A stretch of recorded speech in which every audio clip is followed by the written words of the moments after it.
स्वागत है, आप देख रहे हैं इंडिया टीवी सीएनएक्स का ओपिनियन पोल कर्नाटक चुनाव को लेकर। और अभी तक हमने दो रीजन्स की बात की है, ग्रेटर बेंगलुरु की और उसके साथ हैदराबाद कर्नाटक की, जहां ग्रेटर बेंगलुरु में बीजेपी और कांग्रेस बिल्कुल बराबरी पर हैं और बीजेपी पिछली बार 2018 से बेहतर करती हुई दिखाई दे रही है, यानी अपनी सीटें बढ़ाती हुई दिखाई दे रही है।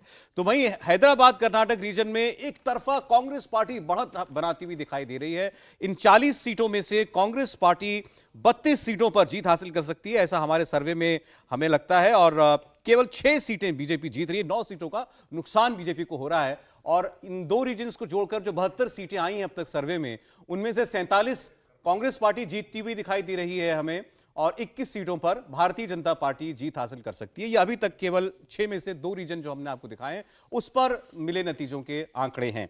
कुछ और जो सवाल हमने पूछे इस सर्वे में वो आपके सामने और रखते हैं। एक बड़ा सवाल है कि आखिर कौन से बड़े मुद्दे हैं जनता के सामने जिन पर वो वोट कर रही है, जिन पर अपना मन तैयार कर रही है वोट करने के लिए। तो आपके सामने जनता से एक सवाल कि आपके लिए इस चुनाव का सबसे बड़ा मुद्दा आखिर क्या है। बेरोजगारी, जैसा कि कांग्रेस पार्टी के हमारे मेहमान यहां पर उन्होंने मुद्दा उठाया था, बेरोजगारी बहुत बड़ा मुद्दा है, ऐसा 17% लोग मानते हैं। महंगाई 25% लोगों के लिए बड़ा मुद्दा है। भ्रष्टाचार, जिसको इस चुनाव में प्रचार के तौर पर इस्तेमाल किया, 40% सरकार, 40% भ्रष्टाचार की सरकार, कट मनी की सरकार कांग्रेस ने बताया बीजेपी को, ऐसा 22% लोग मानते हैं। विकास पर 15% लोगों के लिए चुनावी मुद्दा है।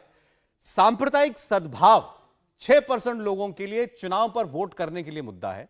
और अन्य और विषयों पर बाकी 15% लोगों ने अपना मन बनाया है। तो सबसे ज्यादा आप देखें तो महंगाई पर 25% लोगों ने, कम से कम सर्वे में सवाल पूछा गया तो जवाब महंगाई पर 25% लोगों ने जवाब दिया है। मैं आपका थोड़ा सा डेटा करेक्ट कर दूं, यानी सांप्रदायिक सद्भाव के फेवर में 6% है वोट करने लायक मुद्दा, वोट करने वाला वोट। हम मैंने इसीलिए कहा कि सांप्रदायिक असद्भाव चाहते हैं 94% का मत ये नहीं है, लेकिन सांप्रदायिक सद्भाव विषय वोट करने के लिए हम मन में रखेंगे और इसी मुद्दे पर अपना मन विचार बनाएंगे। जिसको आप सांप्रदायिक असद्भाव कहते हैं, मैं वो देख रहा हूं कि वो संख्या ज्यादा है और इसका नतीजा जो है वो आप इसको गंभीरता से लीजिए। नहीं इसको गंभीरता, मुझे भ्रमित ना करें। मैंने अपनी बिल्कुल स्थिति बिल्कुल ठीक कर दिया। कहीं तो महावीर से आपकी बात करा देता हूं सीधे, जिन्होंने सर्वे किया। नहीं, मैंने कहा कि इस पक्ष पर वो कभी इस दिशा में सोचेंगे ही नहीं, लेकिन मैं आपको बताता हूं, आपको मैं बताता हूं। मैं 2 सेकंड मेरी सुन लीजिए, प्रॉब्लम है ना, मेरी सुन लीजिए, उसके बाद आप इंटरप्रिटेशन लिबरल, देखिए पीएफआई जो है वगैरह कहते हैं, देखिए पीएफआई जो है वो सांप्रदायिक सद्भाव के लिए तो है नहीं। तो उस सांप्रदायिक सद्भाव न करने के कारण जो दूसरे तरफ से होगा उसको आप ध्यान में नहीं दे रहे। मैं इसीलिए कह रहा हूं कि ये 6% सांप्रदायिक सद्भाव के पक्ष में है। मैं देख पा रहा हूं ये 6% वो लोग हैं जिनको सबसे ज्यादा प्रॉब्लम है आरएसएस से, जिनको ये लगता है कि सांप्रदायिक सद्भाव बिगाड़ने वाले लोग हैं। जिनको पीएफआई में नहीं, सरकार में छवि जो है वही दिखाई देती है। तो पीएफआई वाले को सांप्रदायिक, हमारे लिए सबसे बड़ा मुद्दा ये है। माने यानी कि पीएफआई को मान के चलते हैं कि वो सांप्रदायिक सद्भाव वाला है।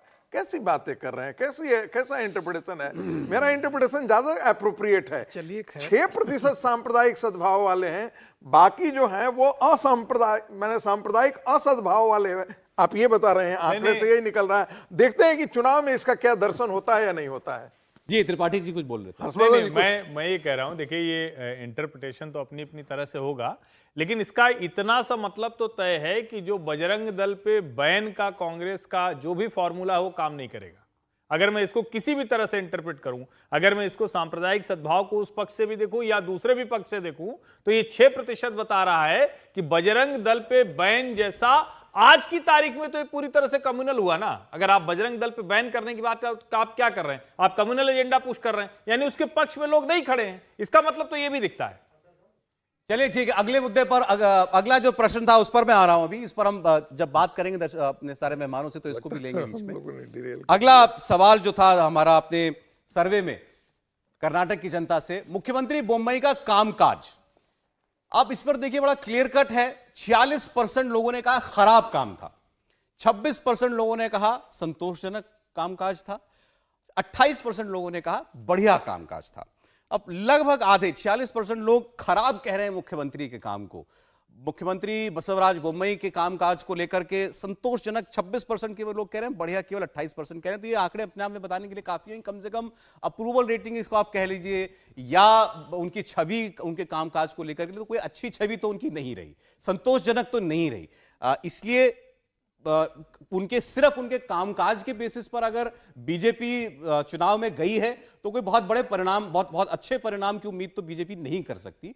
इसीलिए कई और विषय जो हैं, और खासकर आपको फिर मोदी जी के चेहरे की जरूरत पड़ती है। इस चुनाव में क्यों ज्यादा जरूरत पड़ रही है वो भी आपको साफ साफ दिखाई दे रहा है, क्योंकि जनता की नजर में बहुत effective chief minister Basavaraj Bommai नहीं रहे हैं, ये बिल्कुल साफ साफ दिखाई दे रहा है। और एक सीधा सा एक सवाल, किसके नाम पर आखिर वोट आप करेंगे इस चुनाव में? तो बोम्मई सरकार के कामकाज पर वोट करेंगे, ऐसा 37% लोगों ने कहा है। मोदी सरकार के काम पर वोट करेंगे, यानी नरेंद्र मोदी के चेहरे पर हम वोट करेंगे, ऐसा 20% लोगों ने कहा। हम अपने विधायक के काम को नजर में रखकर वोट करेंगे, ऐसा 36% लोगों ने कहा। और 7% लोगों ने कहा कि हम बाकी और विषयों को ध्यान में रखेंगे, लेकिन अपनी गवर्नमेंट को देख करके, यानी कि राज्य की सरकार के काम को देख करके 37% सबसे ज्यादा लोग, और विधायक के काम को देख करके, इन दोनों को आप जोड़ दें तो ये सबसे ज्यादा बनता है। तो ये 36 और 37% लोग जो हैं ये कह रहे हैं कि हमारी सरकार और हमारा विधायक वो हमारे लिए सबसे ज्यादा महत्व रखता है और उसी को हम आधार बनाएंगे। तो क्या नरेंद्र मोदी जी का इतना प्रचार में खुद को झोंकना, ये इस डेटा की रोशनी में वो क्या बताता है? एक बार इस पर जरा जफर इस्लाम साहब। सर, 37% और प्लस 36%, 73% मेरे ख्याल में लोग भी मान रहे हैं कि हमारी सरकार और हमारा विधायक, वो उसने कैसा काम किया, इसके आधार पर होगा हमारा वोट। देखिए, जब भी असेंबली के इलेक्शंस होते हैं तो इन सब चीजों का महत्व होता है कि लोकल एमएलए ने किस तरह से परफॉर्म किया, और इसलिए कई बार हम लोग को लोकल एमएलए को चेंज भी करना पड़ता है। ये हकीकत है, हम सीट भी चेंज करते हैं, लोगों को ड्रॉप भी करते हैं, इसलिए कि हम भी हमारे लिए भी फीडबैक ग्राउंड से आता है, और उस ग्राउंड पे आता है हमारी लीडरशिप, उसका ध्यान रखते हुए सही अनुचित जो फैसला होता है, उस उचित फैसला जो होता है उसको लेते हैं। लेकिन मैं एक बात बता रहा हूँ, भैया आप जो एजेंसी है उसके रिप्रेजेंटेटिव से आपने पूछा था, मुझे मतलब मालूम नहीं है कब का डेटा है, कितना डेटेड है, कितना पुराना है, मुझे मालूम नहीं। लेकिन रोड शो के बात का तो नहीं है, बिल्कुल ही साफ है। और इसीलिए उन्होंने जो मैंने पहली बार कहा था कि रोड शो में जब आप देखिएगा जिसका इम्पैक्ट है, बहुत जबरदस्त इम्पैक्ट जो है पूरे कर्नाटका में है, वो खुद कल तक का डेटा है जफर साहब, ये बहुत 1 से 6 मई का डेटा है, तो यानी रोड शो का एक दिन है इसमें।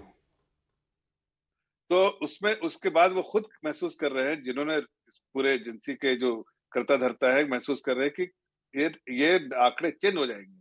और मैं आपको यकीन बोलता हूँ, देखिए लोग कहते हैं कि इलेक्शन उठ गया, इलेक्शन उठ रहा है, ऐसे बातें होती है इलेक्शन। मैं यकीन से कह सकता हूँ कि प्रधानमंत्री के आने से अगर हमारी सीटें जो है, लोग कहते थे नेक टू नेक है या हम करीब है सिंपल मेजोरिटी के, आज मैं कन्विक्शन के साथ कह सकता हूं, जब से आदरणीय प्रधानमंत्री जी की जो यहाँ रैली शुरू है, एक अजीबोगरीब चेंज देखा गया है, और इसको सभी लोग महसूस कर रहे हैं, और इसका एहसास सभी को है। जफर इस्लाम साहब, इसीलिए तो आप पर आरोप लगते हैं कि जब चुनाव आते हैं तो आप सिर्फ और सिर्फ प्रधानमंत्री नरेंद्र मोदी पर ही पूरी जिम्मेदारी सौंप देते हैं, क्योंकि जो कामकाज है आपकी सरकार का उसे भी खराब बता रही है बहुत सारी संख्या में। देखिए, ऐसा नहीं है, मैं इस बात को तस्लीम करता हूं कि आदरणीय प्रधानमंत्री जी हमारे सबसे बड़े हमारे सुप्रीम लीडर हैं, और उनकी लोकप्रियता जो है पूरे देश में उस तरह की लोकप्रियता आजादी के बाद किसी को हासिल नहीं हुई।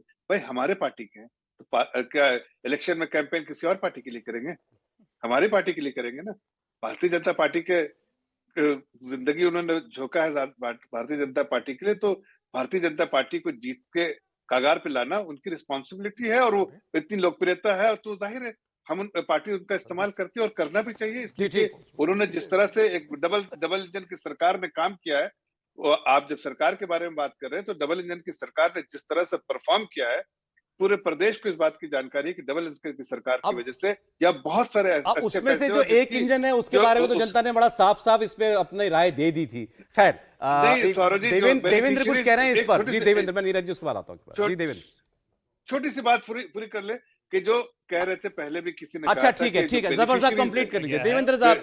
देवेंद्र 15 सेकंड, 1 मिनट, वो अपनी बात खत्म नहीं कर पाए थे, मैं आ रहा हूं। बेनिफिशियरीज की जो एक बहुत बड़ी हुजूम है, चाहे वो स्टेट वेलफेयर स्कीम या सेंटर के वेलफेयर स्कीम, और जो टुगेदर एक जो बड़ा समूह जो है उसका जो बेनिफिशियरी है, वो अपने आप में अनोखा है, पहले ऐसे इतिहास में नहीं देखा गया।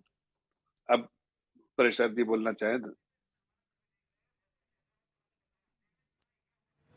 और सौरभ, हैदराबाद कर्नाटक को लेके जो डाटा दिया गया है और बीजेपी के टॉप लीडरशिप के पास अपना जो डाटा है, जो सर्वे है, जो उन्होंने कराया है, वो अभी वो इन्फॉर्मेशन जैसे हमारे पास आई है अपने स्क्रीन पे आने के बाद, वहाँ से जो आया है, बीजेपी का आकलन ये है कि पिछली बार जितनी सीटें थी उतनी रहेंगी। बीजेपी के अपने सर्वे में हैदराबाद कर्नाटक में 31 सीट ही रखा गया है, 41 नहीं, जाहिर तौर पे कुछ जिले उससे अलग रखे गए हैं, दूसरे रीजन में रखे गए हैं, लेकिन 31 सीट में 11 सीट बीजेपी का अपना मानना है कि हैदराबाद कर्नाटक में आ रहे हैं, और 6 सीटें जितनी कि अभी हम लोग के सर्वे के हिसाब से है, 6 सीटें तो मानकर चल रहे हैं कि सिर्फ एक ज़िला कलबुर्गी से ही आ जाएगा। पिछली बार कलबुर्गी में 4 सीटें थी, इस बार वो 2 के इजाफे की उम्मीद कर रहे हैं। और 41 के आंकड़े के आधार पर देखें, अगर 41 विधानसभा सीटों के आधार पर हैदराबाद कर्नाटक रीजन में, तो बीजेपी ये मानकर चल रही है कि पिछली बार की तरह 15 के आसपास रहेगा।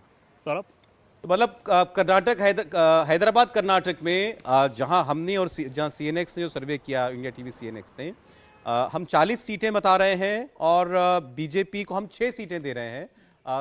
बीजेपी का अपना इंटरनल असेसमेंट है कि 2018 की तरह यहां पर वो 15 या उससे ज्यादा सीटें जीतेगी। ये आप बता रहे हैं देवेंद्र?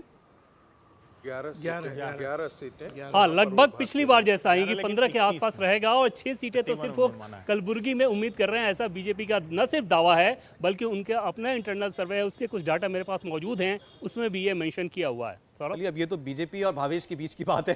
ठीक है भावेश।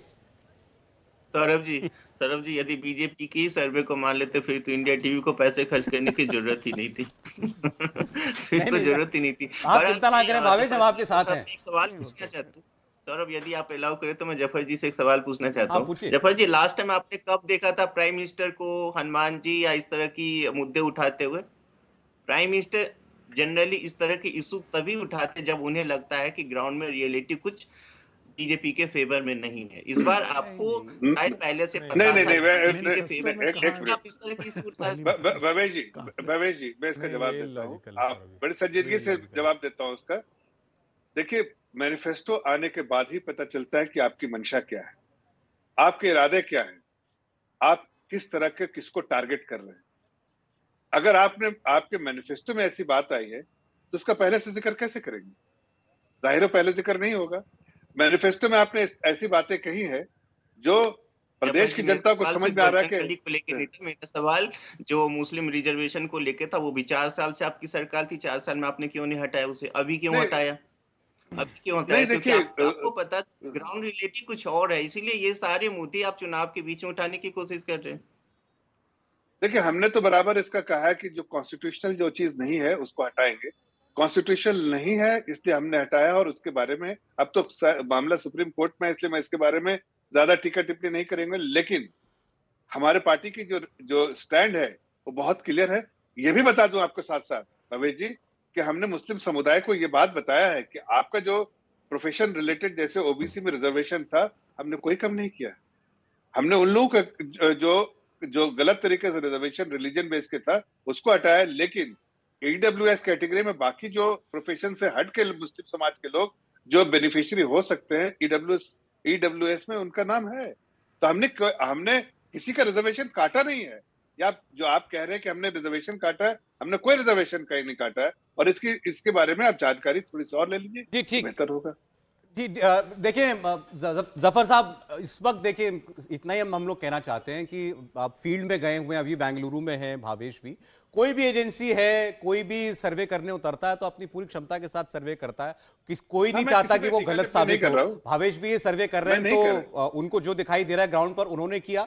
कोई ये दावा नहीं कर सकता कि वो 100% सही होगा, वो भी नहीं करते कभी ये दावा। मुझे लगता है कभी आप लोग भी सर्वे कराया होगा आपकी पार्टी ने, वो भी हमेशा ही 100% सही होते होंगे, ऐसा भी नहीं हो सकता। ठीक है, मैं कोई आंकड़ों पे, भावेश जी के आंकड़ों पे, आपके ओपिनियन पोल पे कोई भी मैं टीका टिप्पणी नहीं कर रहा हूं, ये आपका ऑब्जर्वेशन है, ये ठीक, आपकी बिल्कुल, एजेंसी जिसको आप एंगेज किया। लेकिन जहां तक हम भी ग्राउंड में पिछले 1.5 महीने से यहाँ पर अगर है, तो हम भी कुछ देख रहे हैं। तो जमीन पे रात दिन में अगर रीजन में है तो दिख तो रहा है, इतने सारे रीजन में कर्नाटक का बिल्कुल ठीक है जफर साहब, हर वो आपकी ऑब्जर्वेशन है। हर आदमी अभी इस वक्त तो सब हर कोई इंडिया टीवी का सर्वे देख रहा है। मैं तो इतना बता दूं आपको, नेता लोग भी इस वक्त सर्वे देख रहे हैं क्योंकि उत्सुकता सबको है, इतना बड़ा चुनाव है। लेकिन एक बार नीरज जी हाँ इस पर कुछ कमेंट करना चाह रहे थे, फिर अगले रीजन पर। सौरभ जी, जफर भाई ने कहा कि ये जो सैंपल है ये कब का है, तो मैं सिर्फ एक सवाल इनसे आपके माध्यम से पूछना चाहूँगा, क्या जब से प्रधानमंत्री ने कर्नाटक में जाना आना शुरू किया है, क्या वो 1100 का सिलेंडर 400 रुपये का हो गया? क्या वो 100 रुपये का पेट्रोल, क्या वो 40 रुपये का मिलने लगा? क्या वो जो डॉलर है जो आसमान छू रहा था वो नीचे आ गया? और क्या वो जो महंगाई की मार एक आम आदमी के किचन पे है, क्या वो कम हो गई?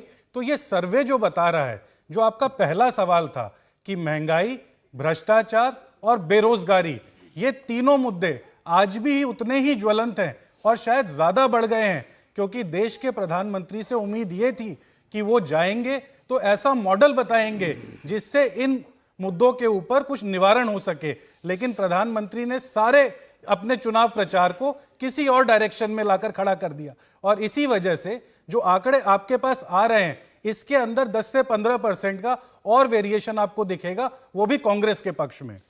नहीं ठीक है, लेकिन अब बात लंबी चली जाएगी।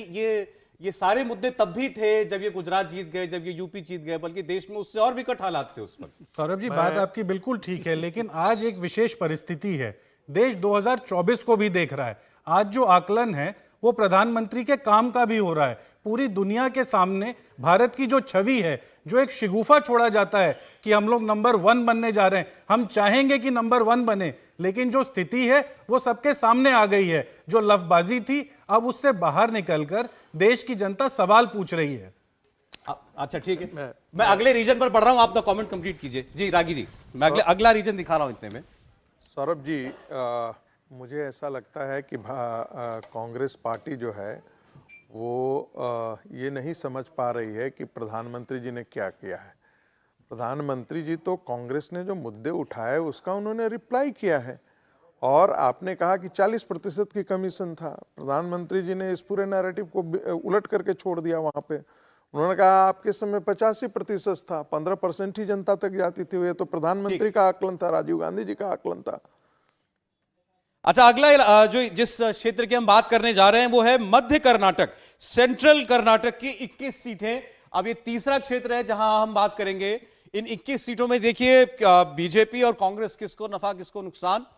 बीजेपी यहां पर 4 सीटें खोती हुई दिखाई दे रही है। 2018 की तुलना में कांग्रेस पार्टी को सीधा लाभ होता हुआ दिखाई दे रहा है, और जेडीएस पिछली बार यहां पर थोड़ी सी त्रुटि है, ये 0 ही है। पिछली बार भी जेडीएस को कोई सीट यहां पर नहीं मिली थी, तो ये -2 ना समझें आप, 0 उसको कोई लाभ जेडीएस को नहीं है। यहां पर ये -4 बीजेपी को और +4 कांग्रेस को यहां पर होता हुआ दिखाई दे रहा है। तो 21 सीटें आप और जोड़ दीजिए ओवरऑल टैली के अंदर, तो 93 सीटों का सर्वे आपके सामने। 224 में से 224 में से 55 पर कांग्रेस पार्टी आगे चल रही है और 34 पर भारतीय जनता पार्टी जीत सकती है अभी तक इन 93 सीटों में से, जो सर्वे निकल करके सामने आया है। यह हैदराबाद, कर्नाटक, ग्रेटर बेंगलुरु और अब मध्य कर्नाटक की 21 सीटें जोड़ने के बाद, तो आप देखें 21 सीटों से लीड करती हुई कांग्रेस पार्टी आपको दिखाई दे रही है अभी तक कर्नाटक की इस सियासी लड़ाई में।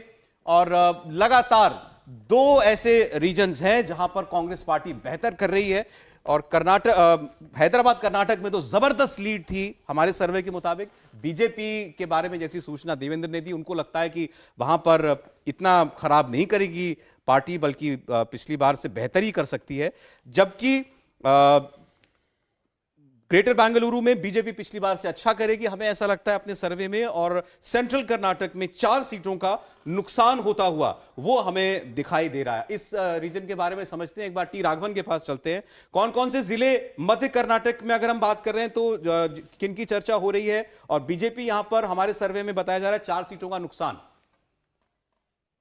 राघवन, जी बिल्कुल, देखिए चित्रदुर्गा, दावणगेरे और शिवमोगा ये 3 बड़े डिस्ट्रिक्ट हैं जो इस सेंट्रल कर्नाटक रीजन को बनाते हैं। साथ में इनका इन्फ्लुएंस भी है, जिस हैदराबाद कर्नाटक की अभी तक हम चर्चा कर रहे थे सौरभ, उसका इन्फ्लुएंस भी है। और एक बात बहुत ज़्यादा साफ यहाँ पर समझ में आ रही जब मैं यहाँ पर लोगों से और बाकी जो भी वहाँ के जानकार हैं उनसे बात करता रहता हूँ लगातार, तो यहाँ पर जो कांग्रेस की गारंटी स्कीम जो है वो बहुत ज़बरदस्त काम कर रही है ग्राउंड पर, क्योंकि यहाँ पर रूरल पॉपुलेशन बहुत ज़्यादा है। और जो 2000 रुपये देने की बात है, 10 किलो चावल देने की बात है, फ्री बस पास देने की बात है, ये जो तमाम 5 गारंटियां जो कांग्रेस ने की है, इनका एक जबरदस्त असर वहां पर देखने को मिल रहा है। और जो सबसे ज्यादा रिजर्व सीट्स की अगर हम बात कर लें, 51 सीटें जो टोटल 224 में से रिजर्व सीट हैं, वो इन इलाकों में ही सबसे ज्यादा है। एससी पॉपुलेशन यहाँ पर सबसे ज्यादा। कंसोलिडेशन पहले बहुत कांग्रेस के पक्ष में रहा था, फिर बीजेपी ने एक जबरदस्त कह सकते हैं कि अपनी तरफ उस पूरे एससी लेफ्ट को अपनी तरफ कर लिया था, वो अभी भी बीजेपी की तरफ दिख रहा है। लेकिन ओवरऑल अगर एससी एसटी कम्युनिटी की बात कर लें, 24% और मैक्सिमम परसेंटेज ऑफ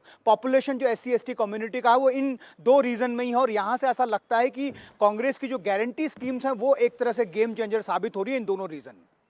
इस पर एक रिएक्शन जफर इस्लाम साहब का ले लेते हैं, क्योंकि कांग्रेस अपनी मैनिफेस्टो को लेकर लगातार चर्चा में रही है। जफर इस्लाम साहब, आप तो बजरंग बली करते रह गए, आपने तो बजरंग दल उठाया, लेकिन जो गारंटी कांग्रेस दे रही थी उस तरफ आपका ध्यान नहीं गया और उसका अभी तक तो फायदा होता हुआ कांग्रेस को नजर आ रहा है। आप पीछे हैं बहुत अभी।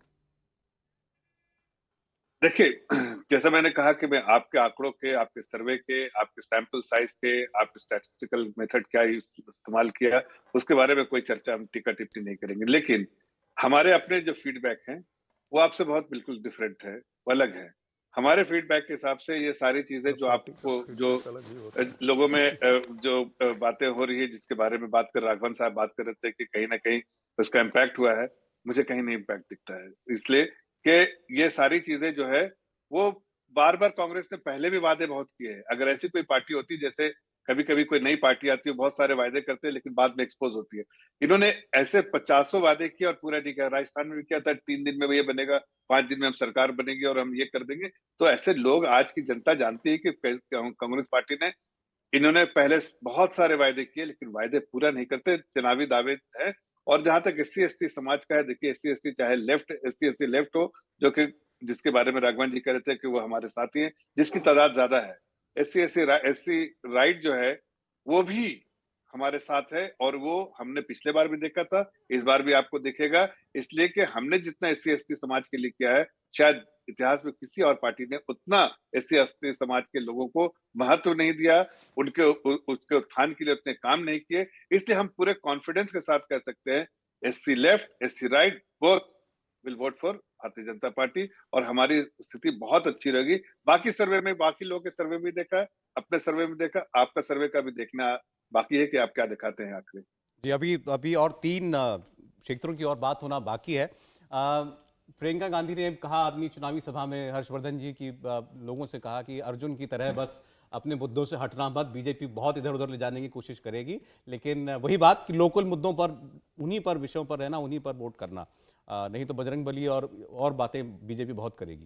देखिए, कांग्रेस ने कोशिश तो वही की थी शुरुआती, और अगर आप ध्यान से देखिए तो पूरी तरह से ये चुनाव, वहाँ की अस्मिता, वहाँ के मुद्दे, वहाँ जिस तरह से जो, जिसको हम कहते हैं कि स्थानीय आधार पर जो जाति समूह हैं, यहाँ तक कि वो इस बार लिंगायत के मठ मंदिरों में भी ज़्यादा गए, कोशिश भी की। एक कोई धड़ा है जिसने कांग्रेस को समर्थन भी कर दिया।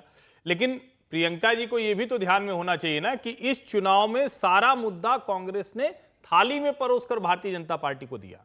आप अमूल नंदिनी का जब विवाद कर रहे थे तो उस वक्त भी एक तरह से अच्छा नहीं था वो, क्योंकि आप चुनाव जीतने के लिए वो काम कर रहे थे। कोई कह रहा था, अभी मैं भावेश जी को सुन रहा था, तो मुझे लगता है कि इससे बुरा क्या होगा कि 2 राज्यों के कृषक सहकारी संघों के बीच में कोई पार्टी विवाद कराए। यह आज तक ऐसा नहीं हुआ भारतीय राजनीति में, लेकिन वो भी कांग्रेस ने किया। मुझे लगता है कि दोनों पार्टियां बहुत डेस्परेट हैं, बहुत कठिन चुनाव है, और ये लड़ाई पूर्ण बहुमत की दोनों में से कोई पार्टी नहीं लड़ रही है। दोनों को ये पता है कि मैजिक नंबर के नजदीक पहुंचना है, उसी की लड़ाई चल रही है। ये आपका अभी से असेसमेंट है कि मेरा आकलन है, ये मेरा आकलन क्लियर मेजॉरिटी के लिए मुझे ये तो मुझे लगता है कि वहां क्लियर मेजॉरिटी किसी को नहीं आ रही, नहीं आएगी, नहीं आ रही। मुख्यमंत्री कुमारस्वामी को ही बनना है। फिर कितने दिन बाद खत्म होना है? दो ही सूरत है। या तो फिर वो मुख्यमंत्री बनते हैं या फिर देखिए, तो कांग्रेस या तो कुर्सी एक लेके भाग लाइन- जाते हैं। एक चीज बहुत नहीं, क्लियर या है। तो फिर बीजेपी गिरा एक देती है लाइन में उनकी बस कुर्सी। बोल दूं, जिस मोमेंटम में कांग्रेस पार्टी थी उसमें वो पूर्ण बहुमत के नजदीक पहुंच रही थी। जिस तरह से मोमेंटम लूज किया है उसमें वो पिछड़ रही है। कितना पिछड़ेगी इससे तय हो। ठीक है, इस पर बात करते हैं। उनका असेसमेंट है, उनका ही नहीं, ये जनरल परसेप्शन बना है पिछले कुछ दिनों में कि आपके साथ मोमेंटम था, लोग ये मानकर चलते थे और एक्सपर्ट्स खुलकर लिखते थे कॉलम्स में कि ये कांग्रेस का जीता हुआ चुनाव है, कितने से जीतेगी ये तय करना होगा, चुनाव ये तय करेगा। लेकिन ये मोमेंटम कांग्रेस पार्टी ने गंवाया है। सौरभ जी, ऐसा है कि जितने भी सर्वे आ रहे हैं और हमारी पार्टी के भी जो अपने अंदरूनी सर्वे हैं वो स्पष्ट दिखाते हैं कि कांग्रेस पार्टी 45 से 55% वोट शेयर और 150 सीट जीत रही है, और जो 40% कमीशन की सरकार है वो 40 के नीचे जाने वाली है। जहां तक रही मोमेंटम की बात, हम लोगों ने सिर्फ उन्हीं मुद्दों को उठाया जो जनता के बीच के मुद्दे थे, जो जनता के साथ हम लोगों ने डायलॉग कर कर बनाए। हमने जब 40% सरकार कही तो उसके पीछे वजह क्या थी कि संतोष पाटिल जो भाजपा का एक कार्यकर्ता था और कॉन्ट्रैक्टर था, उसने कहा कि हमसे सरकार जो है 40% कमीशन मांगती है। बाद में उसे आत्महत्या करनी पड़ी। जब रूपसा जो स्कूलों का संगठन है, 13,000 स्कूलों ने कहा कि ईडब्ल्यूएस बच्चों के जो एडमिशन होते हैं उसमें 30% कमीशन भाजपा के नेता हमसे मांगते हैं। जो श्रीरंगम मठ है वहां का, जो सबसे बड़ा मठ है, उसने कहा कि मठ के कार्यों के लिए 40% कमीशन वहां के लोकल नेता और भाजपा की जो बेंगलोर में बैठी सरकार है वो मांगती है। तो ये सारे मुद्दे जो थे ये जनता के बीच से निकल कर आए, और ये मोमेंटम आगे आप देखिएगा 10 तारीख को जब वोट पड़ेगा वो बम्पर वोटिंग होगी सरकार के खिलाफ और कांग्रेस की गारंटी के पक्ष में, और कांग्रेस 150 का आंकड़ा पार करेगी। देवेंद्र भी हमारे सहयोगी लगातार बने हुए हैं। देवेंद्र, जब हम हर रीजन की बात कर रहे हैं तो अभी तक सिर्फ एक रीजन है ऐसा, ग्रेटर बेंगलुरु, जहां पर बीजेपी को फायदा हो रहा है। बाकी जितने भी रीजन हमने बताए हैं वहां बहुत ज्यादा गेन नहीं कर पा रही है बीजेपी। क्या खलबली है अब इस सर्वे को देखकर भारतीय जनता पार्टी के अंदर, भारतीय जनता पार्टी के नेताओं के अंदर? प्राची, इसमें एक दिलचस्प चीज़ ये है कि जिस ग्रेटर बेंगलुरु में हमारा सर्वे उन्हें ज़्यादा दिखा रहा है, बीजेपी का अपना सर्वे जिस पे वो सबसे ज़्यादा भरोसा कर रहे हैं, टॉप लीडरशिप के द्वारा एक सर्वे की इन्फॉर्मेशन हमारे पास आई है, उसमें ग्रेटर बेंगलुरु में कांग्रेस है वो उन्होंने अपना आंकड़ा पीछे रखा है उस सर्वे में। मतलब 15 सीटें बीजेपी को जबकि 16 कांग्रेस को दिया गया है ग्रेटर बेंगलुरु में, जबकि हमारा सर्वे जो इंडिया टीवी पे आ रहा है वो उसमें ज़्यादा आंकड़ा दिखा रहा है। और सेंट्रल कर्नाटका की बात कर लें तो वहाँ पर जो सर्वे है पार्टी के पास, जो सबसे ऑथेंटिक पार्टी जिसे मान रही है, उसमें 35 सीटों का जिक्र है, ना कि 25 सीटों का। आमतौर पे सेंट्रल कर्नाटका में 25 सीटें ही रखते हैं, जिसमें पिछली बार बीजेपी को 20 मिला था, कांग्रेस को 5 मिला था। इस बार के 35 में 25 मान रही है बीजेपी की, 25 का आंकड़ा उसके पास रहेगा, 10 सीट कांग्रेस के पास रहेगा। लेकिन इतना तय मानिए कि अगर येदियुरप्पा के गढ़ में बीजेपी को नुकसान हो रहा हो तो निश्चित तौर पे अगर ये सही है जो कि हमारे सर्वे में आ रहा है तो बहुत ज़्यादा चिंताजनक बात बीजेपी के लिए हो जाएगी।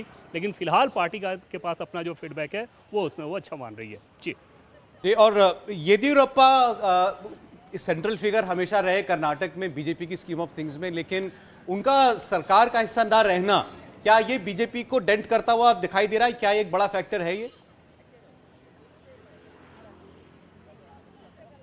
और सौरभ, इसमें कोई दो राय नहीं कि येदियुरप्पा के बेटे को पिछले विधानसभा चुनाव में जब से टिकट नहीं दिया गया था उसके बाद एक लिंगायतों में मैसेज जाना शुरू हुआ कि पार्टी येदियुरप्पा की इज्जत बहुत ज़्यादा नहीं कर रही है। हालांकि तब वो मुख्यमंत्री बन गए थे, ये इसलिए इतना ज़्यादा चटक रंग नहीं ले पाया। लेकिन येदियुरप्पा जिस तरह से हटे उसके बाद लिंगायतों में ये मैसेज था कि हमारे सबसे बड़े लीडर का अपमान किया गया है और उनके अंदर एक निष्क्रियता रही है, और ये पार्टी के लिए ज़बरदस्त चिंता की बात थी, जिसके चलते आपने देखा कि येदियुरप्पा को पार्लियामेंट्री बोर्ड में रखा गया। प्रधानमंत्री नरेंद्र मोदी उन्हें कितना महत्व देते हैं, और ये सही भी है कि पीएम मोदी और येदियुरप्पा के बीच इक्वेशन बहुत अच्छे हैं। लेकिन प्रदेश संगठन के कुछ नेता ऐसे हैं जो कि राष्ट्रीय स्तर पर भी सक्रिय हैं, उनके साथ येदियुरप्पा की नहीं बनती और उसके चलते जो तनातनी हुई उसका लिंगायतों पर असर पड़ा है। पार्टी की पूरी कोशिश थी कि उनको एनर्जाइज कर दिया जाए, और बजरंग बली जैसे मुद्दों को अगर उछाला जा रहा था तो उसके पीछे एक भावना ये भी थी कि लिंगायतों को ये समझ में आए कि उन्हें बीजेपी को ही वोट करना है, वो निष्क्रिय ना हो जाए। ठीक, चलिए अब एक ऐसे क्षेत्र की बात करते हैं जहां बीजेपी अच्छा करती आई है और इस बार भी उसको उम्मीद होगी कि इस क्षेत्र में उसको अच्छी सीटें मिलेंगी, अच्छी कामयाबी मिलेगी। कोस्टल कर्नाटका, तटीय कर्नाटक, यहाँ के 3 जिले हैं, उडुपी, उत्तर कन्नड़ और दक्षिण कन्नड़, और 19 सीटें आती हैं कोस्टल कर्नाटक में। ये बीजेपी का एक गढ़ आप कह सकते हैं माना जाता रहा है। पिछले चुनाव में यहां बीजेपी ने 19 में से 16 सीटें जीती थी। इस बार ओपिनियन पोल क्या बताता है तटीय कर्नाटक के बारे में, हमारा और सीएनएक्स का सर्वे, तो आइए देखते हैं। तटीय कर्नाटक की 19 सीटों में से 15 सीटें बीजेपी जीत सकती है। एक सीट का उसे पिछले चुनाव की तुलना में नुकसान हो सकता है, वो एक सीट कांग्रेस पार्टी के खाते में जा सकती है। कांग्रेस को एक सीट का फायदा, 2018 की तुलना में 4 सीटें कांग्रेस जीत सकती है। जेडीएस पिछली बार भी यहां नहीं जीती थी कोई सीट, इस बार भी नहीं है अन्य की तरह। तो बीजेपी कमोबेश अपनी स्थिति को यहां पर बरकरार रखने में कामयाब दिखाई दे रही है। 15 सीटें बीजेपी तटीय कर्नाटक में जीत सकती है, कांग्रेस पार्टी 4 सीटें।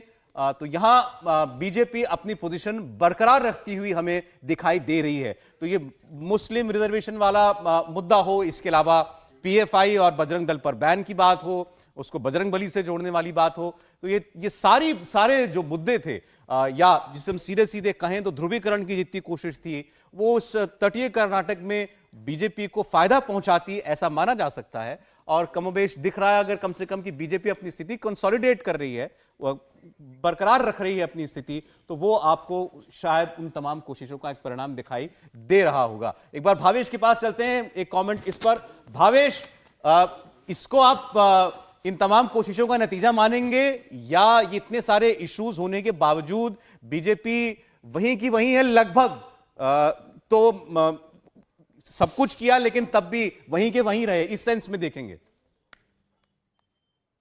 नहीं, इसको इस सेंस में नहीं देखेंगे। आप आज से 1 महीना पहले यदि इस तरह की सिचुएशन देखते तो शायद बीजेपी के लिए स्थिति बहुत ही ज्यादा खराब थी, इवन कोस्टल कर्नाटका में भी, सेंट्रल में भी।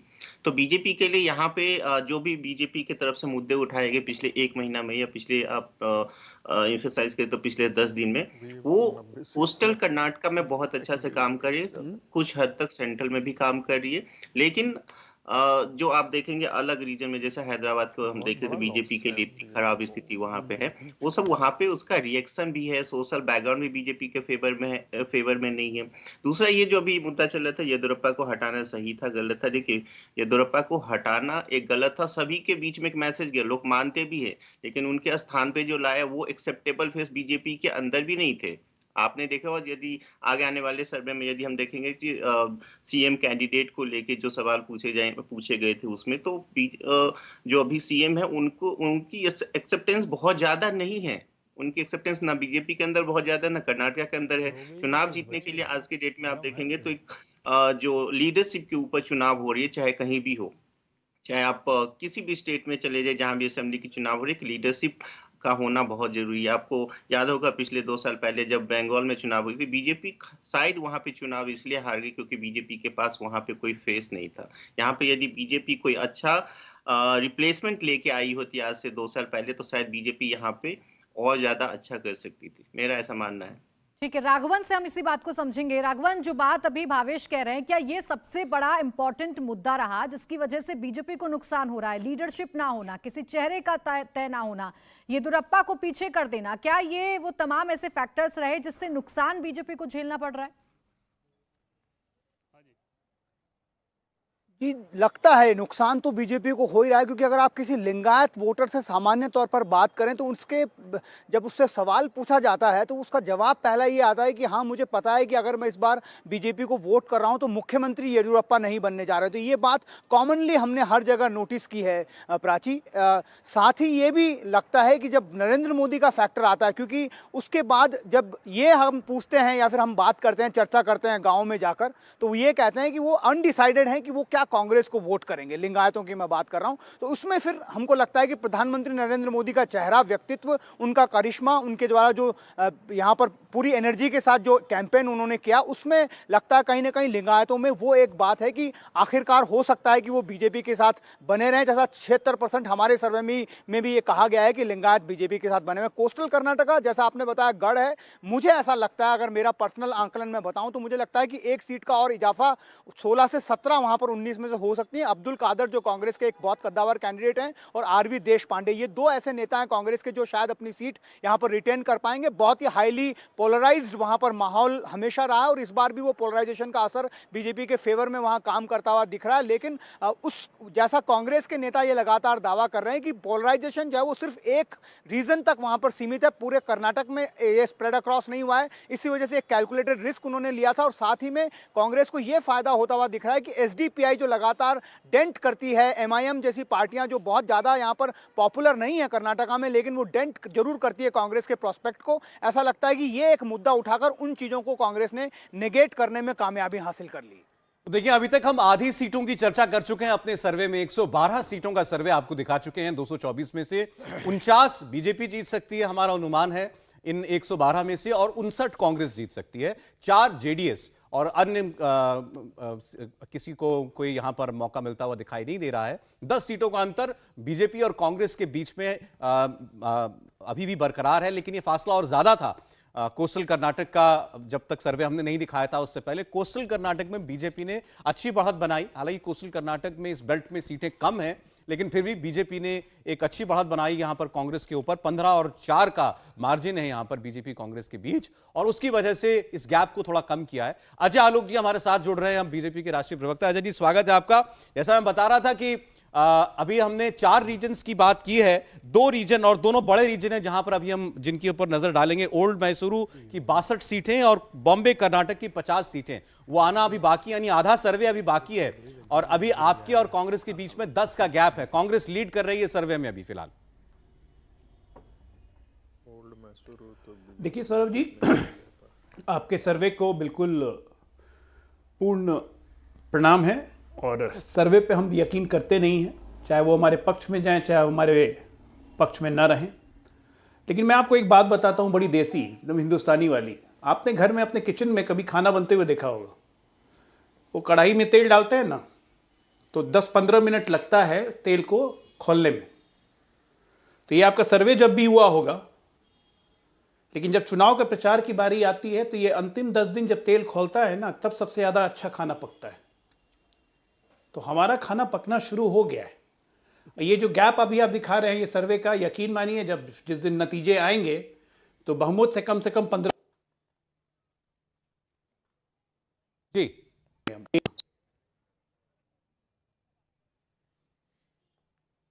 जी अजय जी। अच्छा, वीडियो लिंक पर थे वो।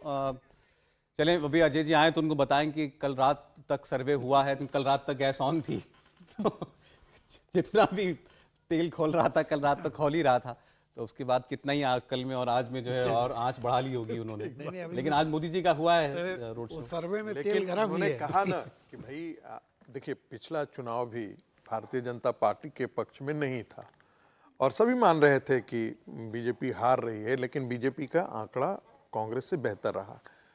1983-86 का चुनाव आप वहीं से यदि आप देखेंगे कि वोटों का परसेंटेज बढ़ने के बावजूद भी जो वोट कम परसेंटेज रहा है, वो पार्टी वहाँ पर ज़्यादा सीट लेकर के आती है।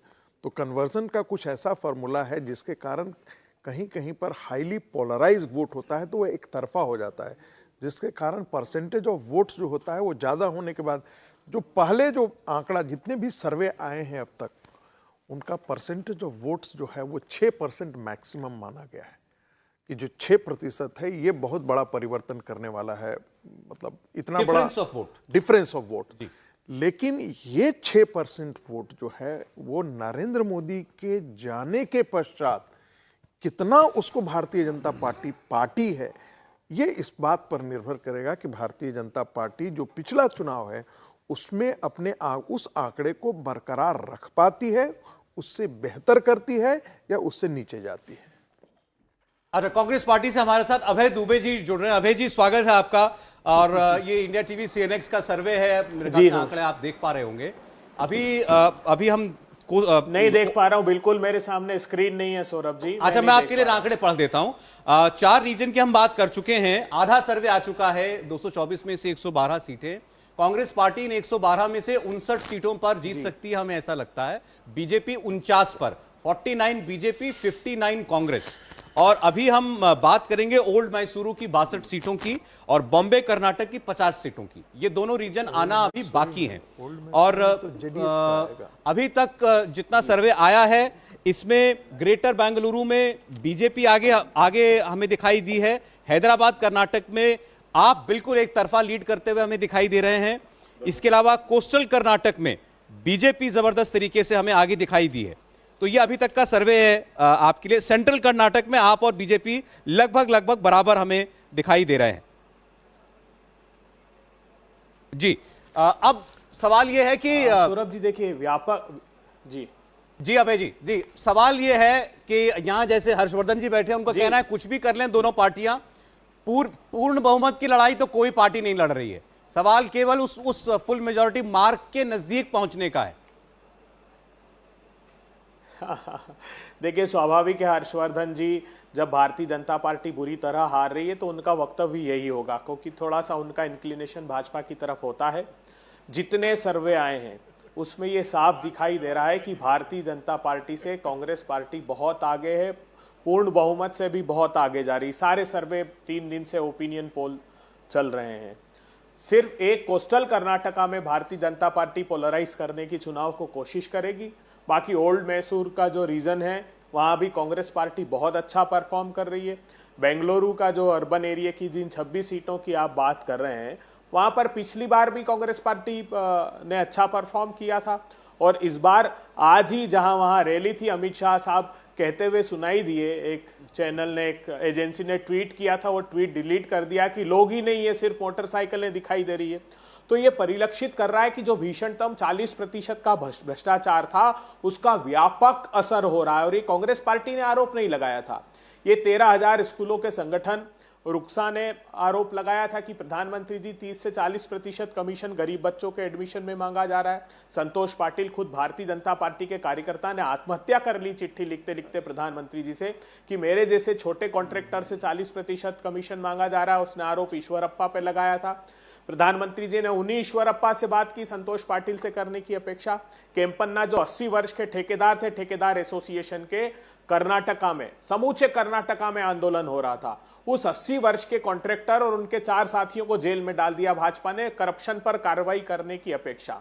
एमटीबी नागराज जो भारतीय जनता पार्टी के मंत्री थे, वो कैमरे पर कहते हुए सुनाई दिए कि 70 से 80 लाख रुपए पोस्टिंग के लग रहे हैं। भारतीय जनता पार्टी का एक विधायक का ऑडियो टेप जारी हुआ जिसमें वो 15 लाख रुपए पोस्टिंग के लिए ले रहा है। पीएसआई का बड़ा स्कैम हुआ है। तो मुझे लगता है कि इससे भारतीय जनता पार्टी उबर नहीं पाई, वहां पर रोजगार के अवसर सृजित नहीं किए, महंगाई की आग में झोंक दिया गया, भीषणतम भ्रष्टाचार। तो ऐसा कोई अवसर दिखाई नहीं देता समूचे कर्नाटका में। रीजन वाइज आप उठाकर देखेंगे। और एक बात और बता दूं, भाजपा को आज तक कर्नाटका में पूर्ण बहुमत नहीं मिला। पिछली दफा भी जो चुनाव हुए थे हमारी सीट जरूर कम रही 78 के आसपास, लेकिन वोट परसेंटेज हमारा फिर भी भाजपा से ज्यादा था। जी ठीक है, अजय आलोक जी सुन रहे थे आपके पूरे आरोप पत्र को। जी अजय जी।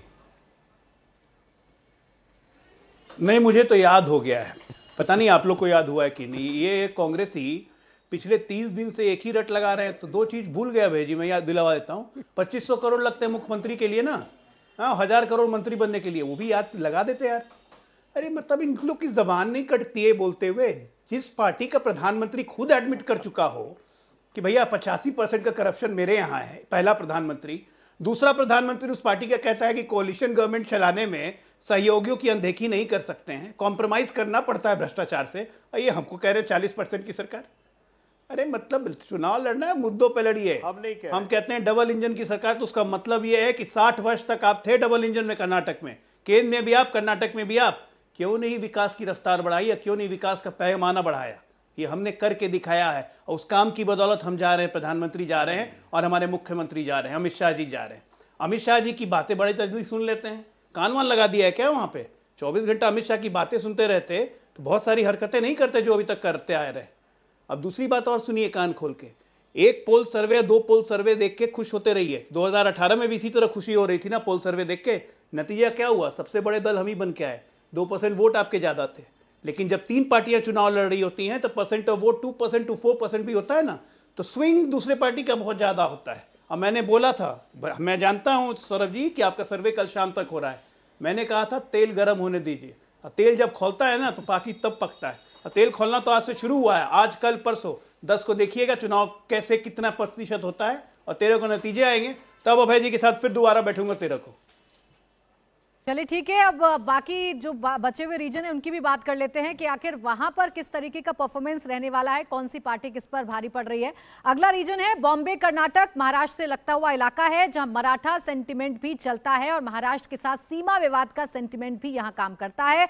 यहां विधानसभा की 50 सीटें हैं और ट्रेडिशनली ये बीजेपी का मजबूत गढ़ है। इस बार क्या होगा, क्या कह रहा है हमारा ओपिनियन पोल, आइए आपको बता देते हैं कितनी सीटें हैं और किन सीटों पर किस किस का ज्यादा प्रभाव है। देखिए कुल 50 सीटें हैं बॉम्बे कर्नाटक रीजन में और इसमें भारतीय जनता पार्टी 29 सीटें जीत सकती है, 1 सीट का नुकसान हो रहा है। कांग्रेस की अगर बात करें तो 20 सीटें कांग्रेस जीत सकती है, 3 सीटों का इजाफा हो रहा है यानी कि प्लस हो रही हैं 3 सीटें। जेडीएस 0 है यानी नुकसान हो रहा है 2 सीटों का। और अगर हम अन्य की बात करें तो यहां अन्य का खाता खुल सकता है, 1 सीट अन्य के खाते में जा सकती है।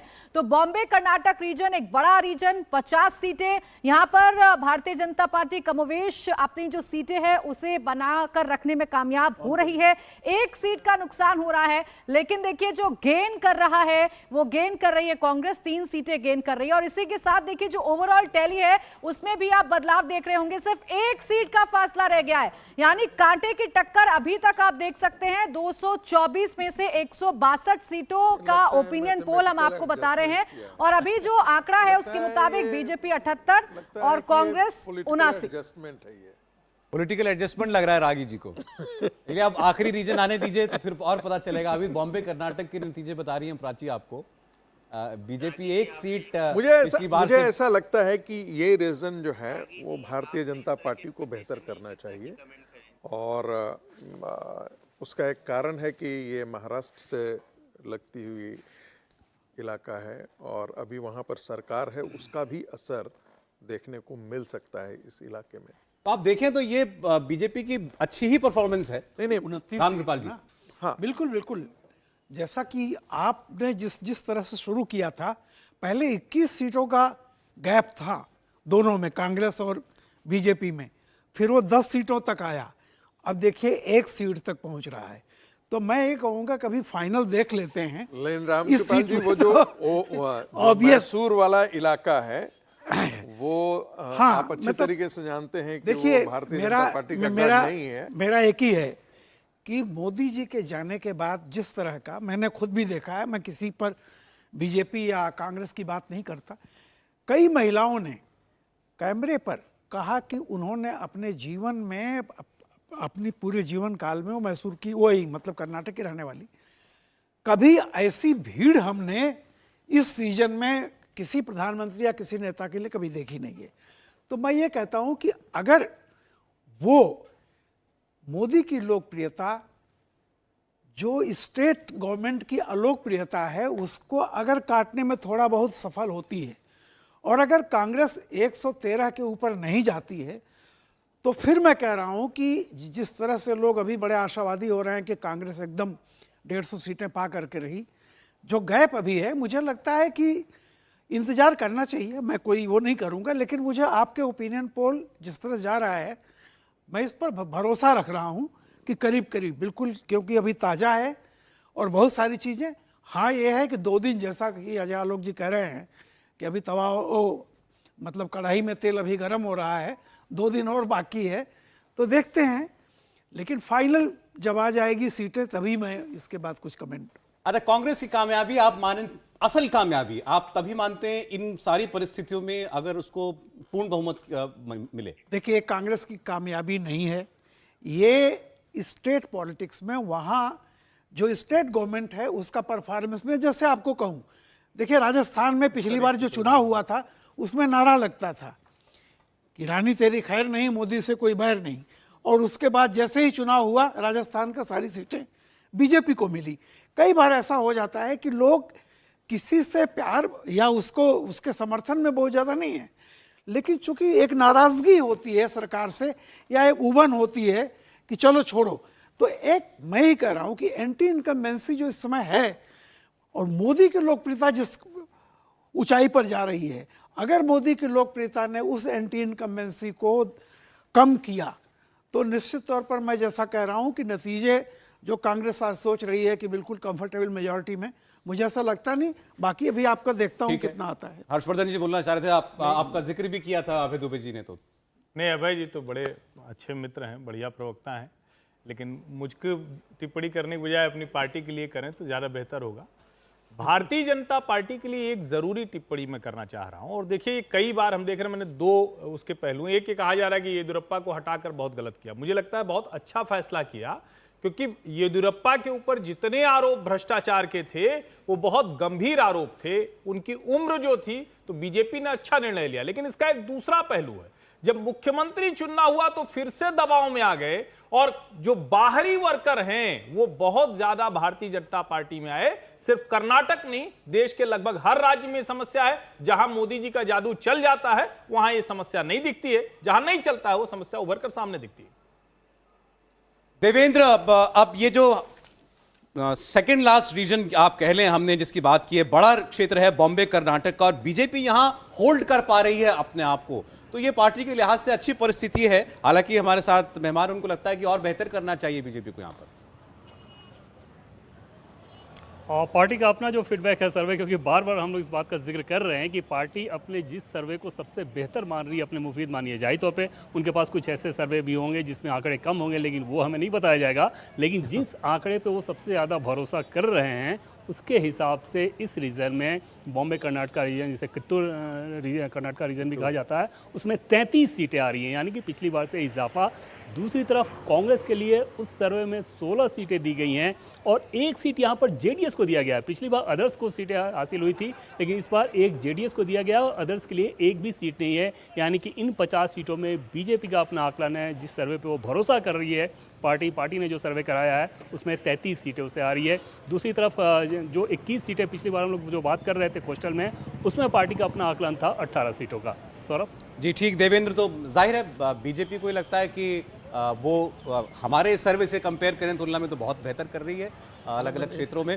अब एक और बड़ा क्षेत्र जो है वो बाकी है ओल्ड मैसूर का, और ओल्ड मैसूर की 62 सीटें हैं। ये सबसे बड़ा क्षेत्र है कर्नाटक का, और ओल्ड मैसूर ये ग्रामीण क्षेत्र समझा जाता है, बीजेपी का स्ट्रॉन्ग होल्ड नहीं माना जाता। यहाँ जेडीएस बहुत मजबूत समझी जाती है, कांग्रेस पार्टी भी यहाँ पर बहुत अच्छा करती आई है। क्या बीजेपी यहाँ इतना अच्छा कर सकती है कि जेडीएस जैसा भी करे, कम से कम कांग्रेस के ऊपर बीजेपी रह पाने में कामयाबी हासिल कर ले? अभी आप देखेंगे तो एक सीट पीछे दिखाई देती है हमको खड़ी हुई कांग्रेस से बीजेपी। इंडिया टीवी हर वक्त हर जगह डाउनलोड करने के लिए सर्च करें India TV news Google play store या ऐप स्टोर पर।